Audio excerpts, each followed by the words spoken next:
Today I'm going to talk to you guys about 5 characters that I personally believe have fallen down the tier list quite a bit in Smash Ultimate, either from Smash 4 to Smash Ultimate, or from the early Smash Ultimate meta to the current Smash Ultimate meta. Now, do keep in mind that there is a lot of potential for these characters in the future. Maybe we'll find something out, maybe they'll get buffed, maybe other characters that maybe, counter them will get nerfed. There's a lot of stuff like that that could happen, but I just want to talk about the current state, talk about these characters, and overall go over why they are just quite a bit worse than what we imagined, and maybe kind of go over what they could do to make these characters just a little bit better. With that said, let's get going. The first character I'm going to talk about right now is Zelda, and I feel so bad for Zelda players because it felt like in Ultimate that Zelda finally had her chance to become a good character. She had a new down B, or I guess just a much better version of her down B, which looked amazing. Her specials looked quite a bit better, and overall she just kind of looked like, with her new redesign and with the change to a lot of the end lag of her moves, that she'd just be a finally good character, something that she hasn't been ever since her introduction in Melee. But the thing is, even though it looked like it could potentially finally be her time to shine, and while we potentially put her as a high tier character when the game first came out, as time has kind of moved on, we figured out that Zelda, while she does have quite a few strengths, mainly being kill power and some potential combos and some potential traps, she has a lot of flaws. And I feel like she's kind of gone from a high tier to a mid tier, now currently to a low tier type character that again has some strengths, but has a lot of weaknesses. And I feel like the main weakness I have to talk about here is the fact that it's just kind of too easy to play around Zelda, especially as a lot of fast characters, a lot of characters with projectiles, or characters that happen to have a reflector. Now, the thing that's just so weird about Zelda is that she has a lot of kill power. She has that phantom setup. She has her neutral B, which can just stop a lot of approaches.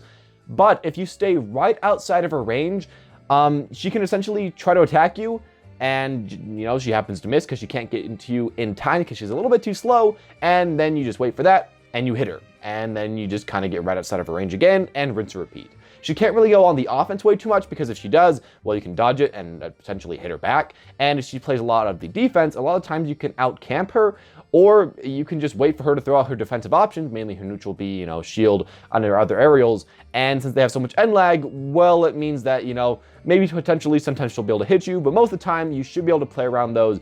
She's going to be an end lag, and then you can hit her right there. Now, playing against Zelda does take a lot of time. Playing against Zelda does take a lot of patience, but if you have both of those, she does become quite a bit worse. And while personally I still don't do the best against Zeldas because, yeah, I play extremely aggro, against patient players, she has become quite a bit worse. Moving on to the second pick, I decided to put King K. Rool here because, we gotta be honest with ourselves. The first month, and I guess especially the first weeks that Ultimate came out, King K. Rool was just kind of a menace. Whenever you went online or whenever you went and played versus your friends, it just felt like your opponent picked up King K. Rool. They started using down smash, they had dash attack, they had neutral air. They started spamming these moves and just nothing you could do about that. And that's just kind of how it felt for a little bit. Now, of course, as time has gone on, we figured out that, yeah, there is quite a bit that you could actually do versus these moves, mainly being kind of playing like you did against Zelda, waiting for the King K. Rool to throw out his attacks, having him miss those attacks is kind of slow, and then punishing him right afterwards. That's really kind of what's been going on with this character. When he was first released, it seemed like there was a lot of potential in him. He was pretty fast, he had a lot of damage, he had a lot of kill power, and he did have that super armor. But even with his cool side B jank, even with his cool cannon, all of that has just kind of been dominated as we've gone on and learned how to play against him. And really just knowing the matchup against King K. Rool makes him quite a bit worse, be it edge guarding, be it playing against his camping game, playing against his ground, playing against his aerials, kind of everything. If you just know how to be patient against him, and even when to use calculated aggression to, just attack before he can get his aerials out, yeah, you can kind of overwhelm this character really easily, which is kind of a little bit disappointing because I was so hopeful finally for a really great heavy character. Now, I do want to finally say that, yeah, playing lane against this character works quite well. Playing the top tiers against this character and just kind of not being, that entertaining works quite well. But playing King K. Rool online, he is still super great. So, while he may have gotten quite a bit worse offline, while you don't really see him way too much in tournaments anymore, he's still good online, he's still a really fun pick, and I don't really feel like he's ever going to get buffed because he is so good online, he is so good in lag, he is so good in Elite Smash, not for glory, but Elite Smash. And yeah, those are probably the reasons why he's not going to get buffed. Still a really cool character, really cool design, really cool concept, but I wish that he would have, stayed quite a bit better instead of falling all the way down to low tier and even potentially bottom tier. Moving on to Ryu, this character personally hurts me so bad to talk about. You don't even know. Now, my first video on this channel was a video about Ryu because I was so hyped for this character. I thought he had so much potential. I loved him in Smash 4. And in that video, I said to myself, hey, if Ken gets in this game, that'll be so awesome. And then Ken was announced, and I was like, this is amazing. This is just what I wanted.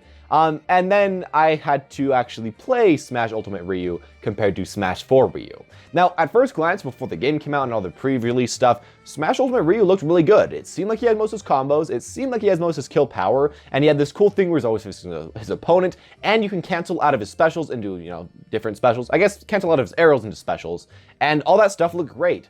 But then he finally came out, and what turned out to be was that Ryu and Ken just kind of don't work in Ultimate.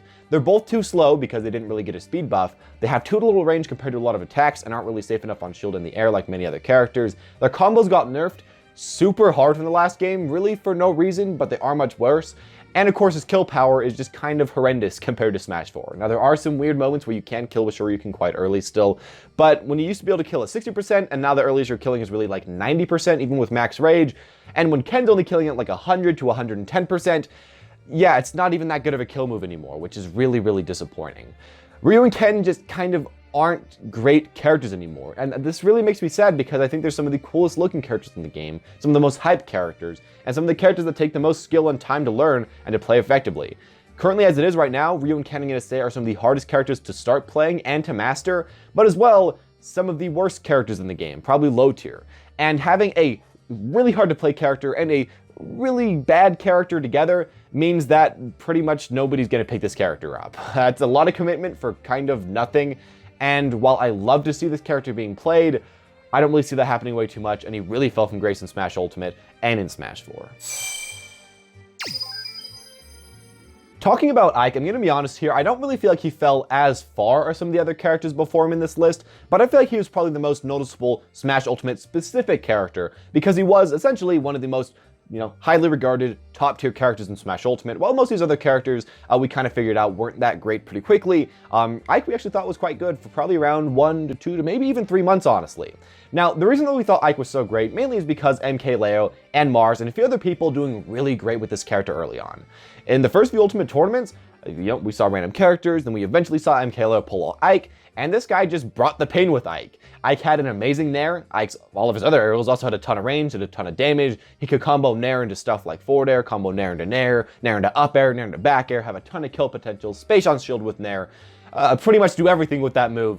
And as well, he was just overall quite safe, and if you had great spacing, you could do well with Ike. I think in general, most people thought that Ike was like a top 5 to top 10 character for quite a while, online and offline. He just kind of had everything that you think a great character would need, be it damage, decent enough speed, good combos, good kill confirms, again, just kind of everything. And I was one of those players that thought he was actually one of the best characters in the entire game.